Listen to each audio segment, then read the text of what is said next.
సిరి బాలరాజు గారు. ముందుగా నమస్కారం అధ్యక్ష. నన్ను ఈరోజు ఈ సభకు రావడానికి అవకాశం ఇచ్చినటువంటి ఉప ముఖ్యమంత్రి పవన్ కళ్యాణ్ గారికి, అలాగే ముఖ్యమంత్రి చంద్రబాబు నాయుడు గారికి, మనోహర్ గారికి, అలాగే పోలవరం నియోజకవర్గ ప్రజలకు హృదయపూర్వక కృతజ్ఞత తెలియజేస్తున్నాం అధ్యక్ష. అలాగే గత వారం రోజుల ముందు వచ్చినటువంటి తుఫాన్ వల్ల ముఖ్యంగా పోలవరం నియోజకవర్గంలో కుకునూరు, వేలేరుపాడు, అలాగే పోలవరం మండలాల్లో పూర్తిగా నష్టం జరిగింది అధ్యక్ష. అలాగే తెలంగాణ, ఆంధ్రాకు సంబంధించి పెదవాగు ప్రాజెక్టు ఇది 2 రాష్ట్రాల మధ్య ఉంది అధ్యక్ష. దీనివల్ల మెయింటెనెన్స్ సరిగ్గా లేక మొన్న వచ్చినటువంటి వరదల వల్ల అక్కడ ఉన్నటువంటి ఏదైతే వేలేరుపాడు మండలాల్లో సుమారు 7 పంచాయతీలు, 12 గ్రామాలు పూర్తిగా ధ్వంసమైనవి అధ్యక్ష. అలాగే సుమారు 3000 కుటుంబాలు ఈరోజు దానివల్ల రోడ్లు, ఇల్లు, అలాగే వ్యవసాయ భూములు కూడా పూర్తిగా ధ్వంసమైనాయి అధ్యక్ష.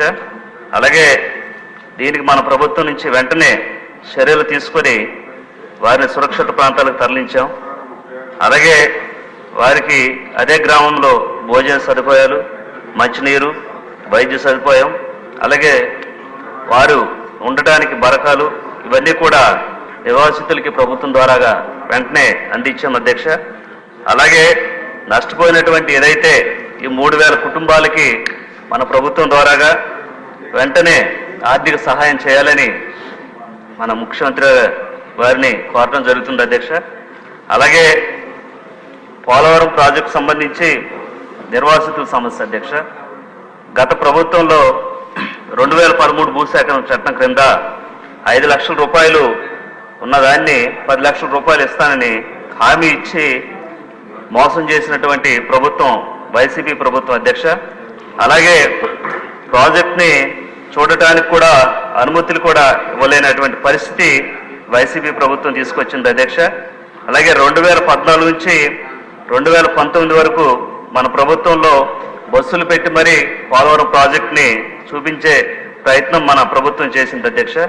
అలాగే నిర్వాసితుల సమస్యలు పోలవరంలో వర్ణనాతీతం అధ్యక్ష.